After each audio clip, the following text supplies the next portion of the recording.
Ever dreamed of building your very own virtual assistant using AI? Here's how you can make that a reality.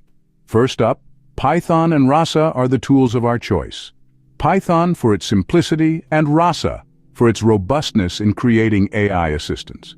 Step 1 is implementing speech recognition. Libraries such as speech recognition are perfect for capturing and converting speech to text. Next, we process the text with natural language processing, or NLP. Rasa comes in handy here, handling natural language understanding and intent classification with aplomb. The third step involves generating responses.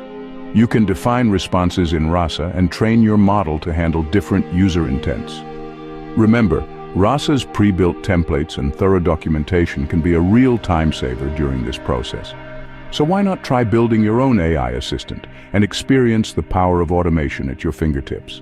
And remember, for more exciting AI projects, hit the bell on NeoNestTech-AI.